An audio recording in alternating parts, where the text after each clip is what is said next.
자, 또 오늘 말씀으로 은혜 받읍시다. 오늘 말씀으로 은혜 받읍시다.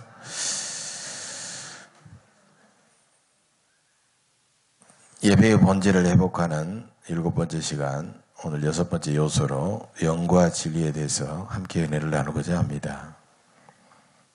열정적인 설교자 김남준 목사님의 이런 말씀이 있습니다. 한편의 설교는 한 사발의 피입니다. 하나님은 설교자를 만지십니다. 설교는 진리가 피처럼 흘러나오는 토혈과 같습니다. 그러므로 좋은 설교에는 반드시 3가지가 꼭 있어야 하는데, 그것은 진리에 대한 지성적인 이해, 설교자의 체험, 성령의 역사입니다. 역시 김남준 목사님다운 그런 귀한 말씀이죠. 그렇습니다. 성령의 역사가 없는 설교는 강연에 불과합니다. 성령의 역사가 없는 예배는 죽은 예식입니다. 성령의 능력이 사라진 교회는 한낱 건물에 불과합니다. 성령의 능력을 상실한 사람은 쉽게 탈진하게 됩니다. 교회 공동체에는 프로그램도 중요하고 교육도 중요하고 봉사도 중요하고 전도도 중요하고 선교도 중요하지만 그 모든 것을 가능하게 하는 가장 중요한 것은 바로 성령의 역사입니다. 그래서 모든 예배에도 설교에도 말씀과 성령의 조화와 균형은 대단히 중요합니다. 현재 개신교 교단을 크게 나누면, 예배 분위기나 신앙의 색깔에 따라 크게 나누면 개혁주의 교단, 이건 이제 전통적인 교단이라고 할 수 있고요. 우리 같은 교회죠. 장로교나 감리교나 일반적인 교회들을 개혁주의 교단이라고 하고, 또 하나는 은사주의 교단이 있습니다. 이게 이제 여의도 순복음교회 같은 그런 이제 은사를 중요시하는 그런 교단대로 나눠지죠. 개혁주의 교단에서는 하나님 앞에 예배를 드릴 때 얼마나 우리가 예배를 탁월하게 드리느냐, 예배의 탁월성, 여기에 이제 굉장히 집중을 하죠. 그런데 은사주의 교단에서는요, 예배에 임하는 성령의 충만한 임재, 이것을 추구하고 있습니다. 다시 말하면 이 개혁주의 전통 교단에서는 우리가 예배를 얼마나 잘 준비해서 정성껏 하나님이 받으실 만한 하기에 드리느냐, 우리의 정성과 준비, 이걸 굉장히 중요하게 생각하지만, 은사주의에서는 예배에서 살아계신 하나님을 얼마나 우리가 강하게 체험하고 경험하느냐, 여기에 관심을 많이 둔다는 것입니다. 그런데 이 두 가지 입장은 양자 선택의 입장도 아니고 서로 대립하거나 배타적인 입장이 아닙니다. 이것은 서로가 보완하고 조화하고 균형을 이루어야 된다는 것이죠. 여러분, 말씀만 너무 강조하면 차가운 이성주의 신앙에 빠지게 되고, 그 다음에 성령만 너무 강조하면 어떤 주관적이고 뜨겁기는 하지만 주관적이고 체험적인 신앙에 빠져버릴 수 있다는 겁니다. 이렇게 말씀, 성령, 이것은 동전의 양면처럼 예배에서 동일하게 다 필요하다는 것입니다. 최근에 양쪽 진영의 대표자들이 서로 만나가지고 서로의 상대방의 진영이 우리에게 부족하다는 것을 인정을 했어요. 그래서 성령의 역사와 방언을 강조해왔던 은사주의 교단에서는요, 현재 지금 은사주의 교단의 수목교회 이영훈 목사님이지 않습니까? 조영계 목사님 흉으로 오신 그분은 말씀의 중요성을 인정한 겁니다. 말씀이 중요하다. 그리고 말씀과 지성과 이해를 강조해온 전통주의, 개혁주의 교단에서는요, 성령의 역사가 더 중요하다라는 것을 서로가 인정했다는 것입니다. 오늘 본문 23절을 봅시다. 예수님도 영과 진리 이렇게 함께 묶어서 말씀하셨어요. 예배에서는 영과 진리, 즉 말씀과 성령, 성령과 말씀을 분리할 수가 없다는 겁니다. 떼어놓을 수가 없다는 겁니다. 많은 사람들이 영과 진리를 그냥 말씀과 성령으로 이렇게 저절로 해석해 버리지만은, 예수님은 사람들이 알기 쉽도록 영과 진리, 옛날 개혁에서는 신령과 진정, 이런 식으로 영과 진리라는 말을 사용하고 있다는 거죠. 왜냐하면 영과 진리라는 말은 기독교 용어적인 성령과 말씀이라는 말보다도 훨씬 더 폭이 넓고 깊은 의미를 가지고 있기 때문입니다. 여러분, 사람이 어떤 요소로 사람이 구성되어 있느냐, 사람을 구성할 때 3분법이 있고 2분법이 있습니다. 그래서 사람은 영과 혼과 육 이렇게 세 가지로 구성되어 있다. 이것은 데살로니가 전서에 나와 있는 그런 구분법입니다. 또 하나는 사람은 영혼과 육체 이렇게 두 가지로 나눠져 있다는 이분법이 있어요. 그런데 3분법으로 나누나 2분법으로 나누나 중요한 것은 영이라는 것이 사람에게 있다는 거예요. 영이라는 게. 이게 중요합니다. 여러분, 영이라는 말의 헬라어는 푸뉴마라는 말이에요. 이 말은 뭐예요? 이 말은 공기의 흐름, 호흡, 바람 이런 의미가 있어요. 근데 여러분, 우리가 호흡 같은 거야 뭐 별거 아니겠지만 이 바람 세게 불 때 미풍부터 시작해가지고 엄청나게 강하잖아요. 폭풍, 태풍, 거대한 나무를 뽑아버립니다.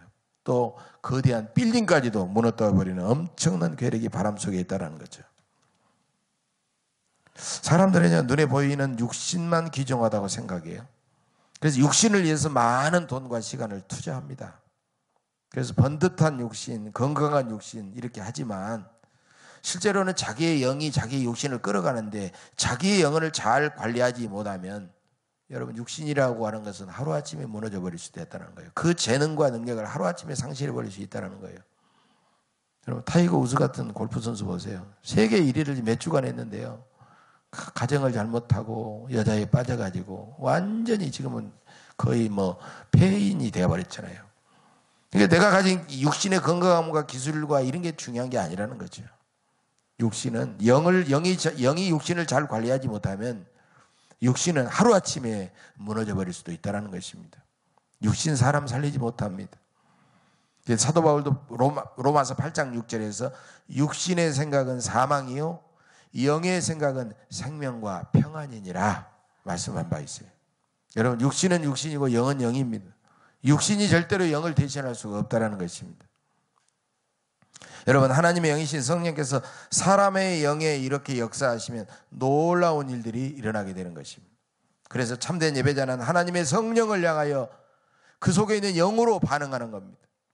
성령께서 예배자의 영을 만지시면 그 예배자의 영 속에 뜨거운 불이 붙게 되고 예배자의 영과 육신에는 놀라운 회복의 역사, 치유의 역사가 일어나면서 사랑과 용서와 이해와 존중과 원대한 꿈과 비전이 회복이 되고 성장하고 성숙하는 역사가 일어나게 되는 것입니다. 성령께서 우리의 영에 이렇게 충돌하시면 우리의 죽었던 영이 생기를 얻고 되살아나게 되는 것입니다. 이것은 에스겔 37장에서 우리 환상 가운데 우리는 보고 있지 않습니까? 그러므로 하나님의 성령은 내 영이 살고 하나님의 성령은 내 육신을 살리고 우리 가정과 우리 교회를 살리고 우리 나라와 열방이 살아나는 능력의 근원이라는 것입니다. 예수님은 우리에게 영으로 예배하라, 영으로 예배하라고 말씀하셨어요.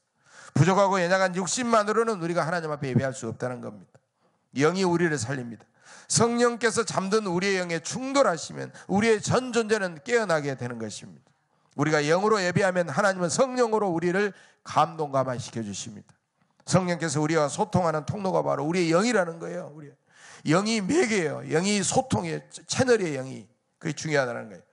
그러나 성령은 전지전능하시고 무소부재하신 성령이시지만 아무리 성령이 우리 가운데 임하셔도 우리가 마음을 열어 우리의 영을 열어 그 성령을 우리가 영접하지 않으면 그것은 역사가 일어나지 않습니다.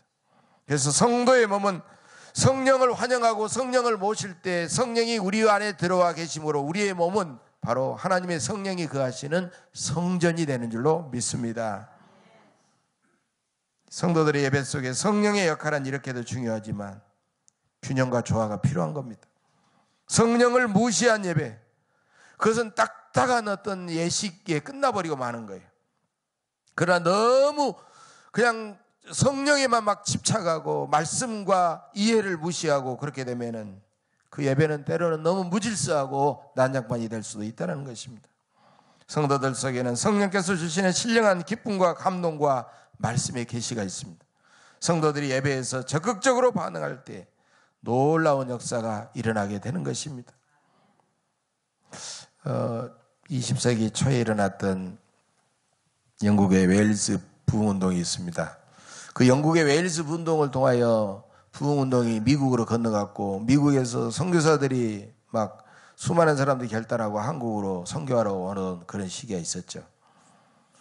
그 부흥운동 때 어떤 남자가 광산에서 오랫동안 일하다가 집에 돌아보니까 아내가 없는 거예요. 보니까 5일 동안이나 그 교회에서 했던 부흥운동에 참여하고 있었습니다. 남편이 왔는데 아내가 없으니까 얼마나 서운하고 화가 나가지고 이 남자는 씩씩거리고 자기 교회를 찾아간 거예요.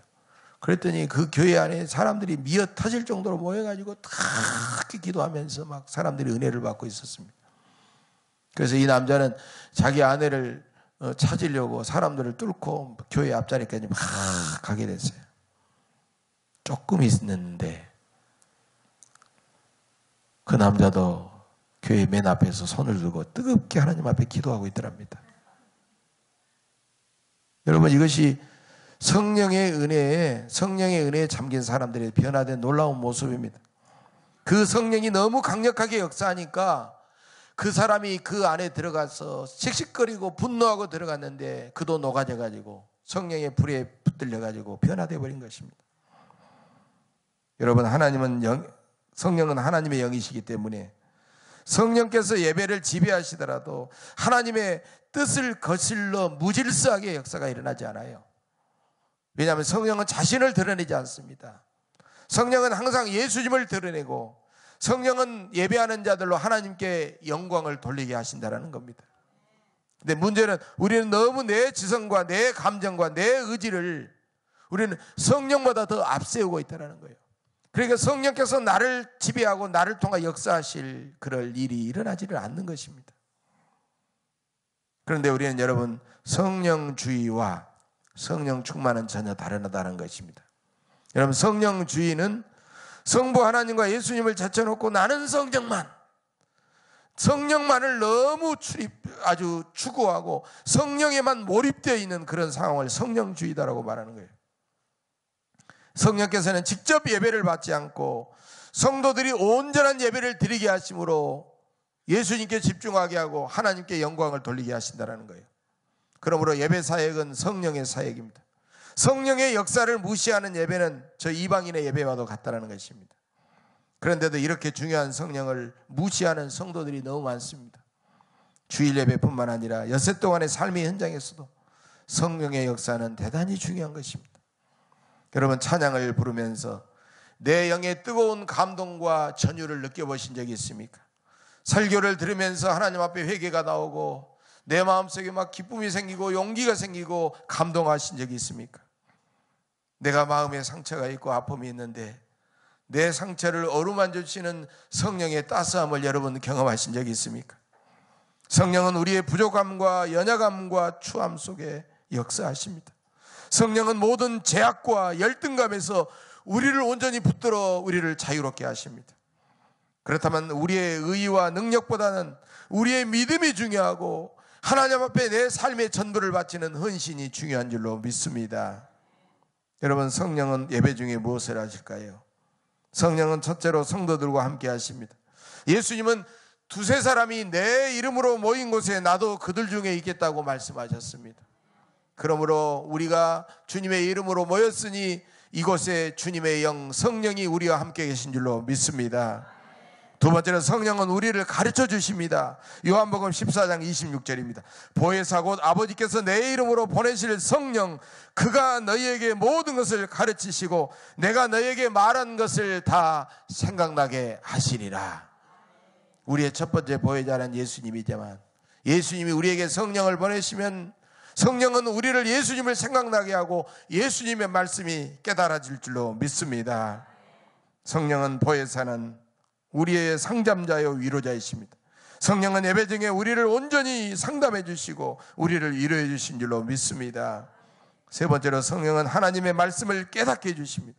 성령께서 성도들의 감동시키지 않으면 하나님의 놀라운 그런 말씀을 우리가 깨달을 수가 없다는 것이. 네 번째로 성령은 성도들을 기도로서 도와주십니다. 로마서 8장 27절입니다. 마음을 살피시는 이가 성령의 생각을 아시나니 이는 성령이 하나님의 뜻대로 성도를 위하여 간구하심이니라. 성령은 우리를 기도로서 도와주십니다. 다섯 번째로 성령은 연약한 성도들을 회개와 용서와 확신과 치유와 회복과 헌신의 삶으로 인도해 주십니다.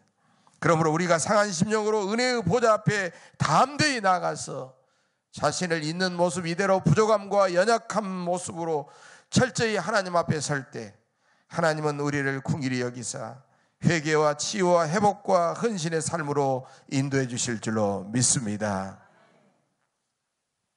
그렇다면 어떻게 성령으로 우리는 예배해야 할까요? 먼저 육체를 신뢰하지 말아야 합니다. 육신의 생각은 사망이요 영의 생각은 생명과 평안이기 때문에 여러분, 우리는 육신을 절대로 신뢰하지 말고 우리는 하나님 앞에 온전히 영으로 예배해야 된다는 것입니다. 마틴 로이드 존스 목사는 영으로 예배하려면 성령을 존중히 여겨야 된다라는 말을 했습니다. 여러분, 예배의 시작부터 예배의 마지막까지 자기 생각을 자기 이성으로 고집하지 말고 성령을 존중하고 성령의 인도를 따라야 된다는 것입니다. 성령을 존중하는 것은 뭡니까? 성령이 나의 죄와 허물을 인해서 성령이 낙심하고 상처받으시는 성령의 민감함을 나도 동일하게 느껴야 된다는 것입니다. 누구에게나 공평하시는 성령의 공평함을 또한 느껴야 됩니다. 내 영에 부딪혀 오시는 성령의 충돌하심을 나도 함께 거기에 순종해야 된다는 것입니다. 성령은 우리의 영에 하나님의 선하신 뜻으로, 때로는 직접 하나님의 음성으로, 때로는 하나님의 지혜로 우리에게 부딪혀 오시는 분이십니다. 그래서 가족이나 성도들과 맺힌 모든 것을 다 풀어버리고 우리는 용서하고 용서받아야 합니다. 이렇게 우리의 영이 성령을 존중히 여기고 내가 성령과 내 영이 인격적으로 서로 소통하면 비로소 거룩하고 영광스러운 예배의 문이 활짝 열리게 될 줄로 믿습니다. 그 다음에 영과 진리 중에서 진리에 대해서 살펴보도록 하겠습니다. 지금까지 영에 대해서 살펴봤습니다. 진리에 대해서, 진리로 예배한다는 말이 무엇일까? 미국의 16대 대통령 하면 린컨 대통령이죠. 린컨 대통령은 위대한 기도의 사람, 믿음의 사람이고 노예를 해방시켰던 참 미국이 가장 존경하는 대통령입니다만, 세계가 존경하는 대통령입니다만 그분이 수많은 실패를 했습니다. 그런데 주의 선거에 나설 때입니다. 소속 정당인 공화당에서 $200를 이제 후보자 링컨에게 지원을 했습니다. 당에서 정식적으로 공식적으로 제공하는 선거 자금이었습니다. $200면 21만 원 정도밖에 되지 않은 작은 돈입니다. 그런데 선거가 끝나자마자 링컨 대통령은 자기 소속 정당에다가 $199 25센트를 반납을 했습니다. 그동안 돈을 쓰지 않았다는 겁니다. 그러면서 링컨은 말을 타고 직접 자기 주의회 지역을 말을 타고 돌아다니면서 선거운동했기 때문에 돈이 전혀 들지 않았고, 그리고 지나가다가 어떤 노인이 피곤해하는 것을 보고 그 노인에게 75센트로 음료수 한 잔 사주는 것밖에 나는 쓰지 않았습니다. 나머지 돈 $199 25센트는 다시 반납합니다라고 반납했어요. 여러분, 그런 정치가가 어디 있겠습니까? 그렇게도 정직하고 깨끗한 링컨에게 많은 공화당원들이 아주 굉장히 반해버렸어요. 감동을 했어요. 그리고 나중에 링컨의 인기가 올라가기 시작했고 공화당에서는 마침내 16대 대통령으로 링컨을 공화당 후보로 지명하게 되었습니다. 그리고 링컨은 수많은 공약을 늘어놓지를 않았습니다.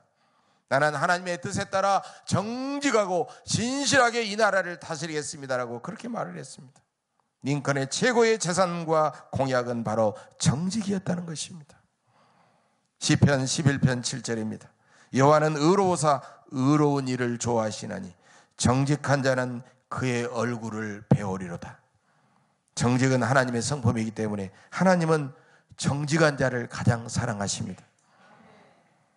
죄악으로 부패한 사람은 감히 완전하신 하나님을 배울 수가 없지만 정직하고 진실한 사람은 하나님의 얼굴을 배울 수가 있다는 것입니다. 그래서 마태복음 5장 8절에서도 마음이 청결한 자는 복이 있나니 그들이 하나님의 얼굴을 볼 것이요라고 말했어요.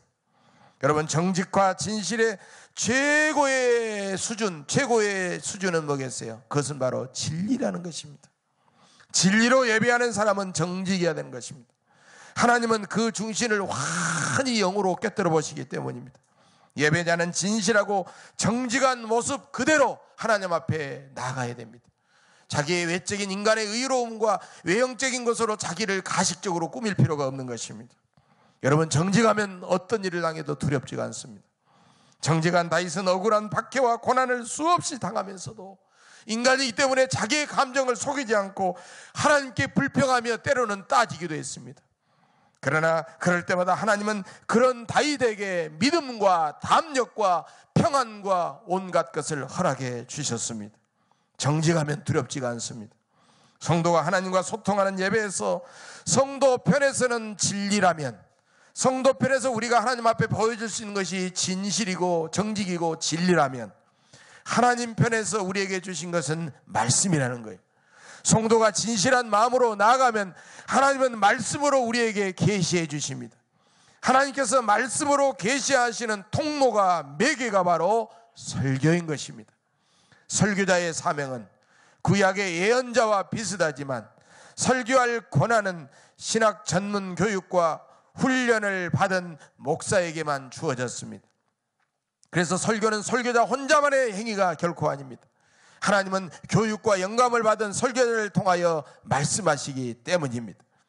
여러분, 그래서 설교를 들을 때는 반드시 저 설교자를 통하여 하나님께서 나에게 주시는 하나님의 음성으로 들어야 되는 것입니다. 말씀을 사모하는 마음, 하나님의 뜻을 찾으려는 열정, 그리고 감춰진 보물을 찾으려는 열망, 그리고 성령님께 이 말씀을 통하여 나를 감동시키고 감화시켜달라는 절박한 기도가 우리에게는 필요하다는 것입니다. 그것이 준비되어 있는 사람, 그것을 사모하고 그것을 갖춰진 사람은 똑같은 설교자에게 똑같은 설교를 듣더라도 전혀 다르게 들려오게 되는 것입니다. 때로는 설교자가 자기 마음에 들지 않더라도 하나님은 그 공동체의 영적인 질서에 따라서 반드시 설교자를 통하여 말씀하시는 겁니다. 여러분, 설교 시간에는 온갖 잡념을 버리고 지금 나에게 말씀하시는 하나님의 음성으로 들으시기를 간절히 바랍니다. 오늘날 예배에서 설교가 차지하는 비중은 너무나도 큽니다. 설교는 막강한 권능을 가지고 있습니다. 그래서 설교를 예배의 꽃이라고 그렇게 부르기도 합니다. 여러분, 종교개혁의 핵심도 너무 신부 사제에게 막강히 권한된 교회의 권력과 그리고 7가지 7대 성사를 비롯한 모든 것을 성도들을 장악하기 위한 수단한 것에서로부터 성도를 자유롭게 하고 말씀의 권위를 회복시키고 설교의 권위를 회복시키는 그런 운동이 바로 종교개혁의 핵심이었던 것입니다.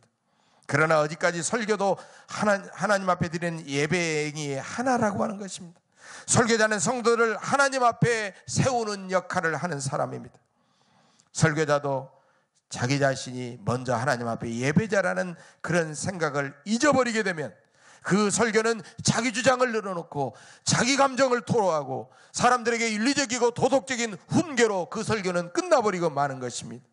설교가 매우 중요하긴 하지만 성도들이 설교를 듣기 위해서만 예배 교회에 출석하고 설교를 예배의 전부다라고 생각해서는 결코 안 된다는 것입니다.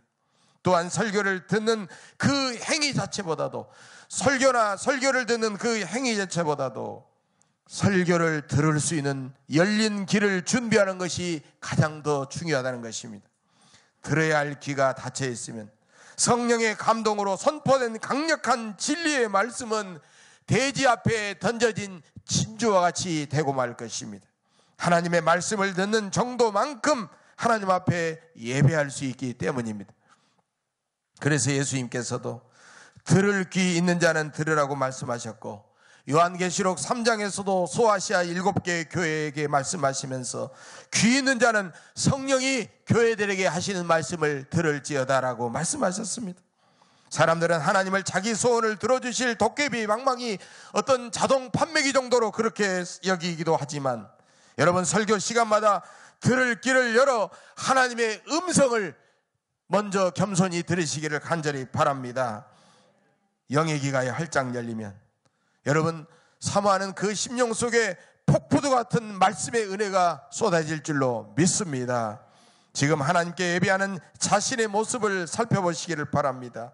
믿음의 눈을 들어 하나님의 임재를 내가 바라보고 있는지, 내가 내 영의 귀가 열려 하나님의 음성을 내가 청종하고 있는지, 이 시간 자신을 돌아보시기를 간절히 바랍니다. 여러분, 기독교는 진리를 다룹니다. 기독교는 진리의 종교입니다. 기독교 진리의 핵심은 바로 예수 그리스도입니다. 예수님은 요한복음 14장 6절에서 나는 길이요 진리요 생명이라고 친히 당신 자신을 그렇게 말씀하셨습니다. 예수 그리스도의 말씀과 예수 그리스도의 인격과 그분의 행동과 삶 그 자체가 모두 다 진리입니다. 그러므로 여러분은 예배할 때마다 예수 그리스도께 모든 초점을 맞추시기를 바랍니다. 눈에 보이는 예배 인도자도 찬양대도 그 누구도 아닌 예수 그리스도께 초점을 맞추시기를 바랍니다. 예배는 하나님이 예수 그리스도를 통하여 계시해 주신 것을 우리가 믿음과 사랑으로 반응하는 행위이며, 또한 내 삶을 어루만져주시는 예수 그리스도의 은혜에 대한 생생한 체험이며, 우리 공동체 속에서 부활하신 예수 그리스도를 알고 느끼고 축하하고 기뻐하는 구원의 축제입니다.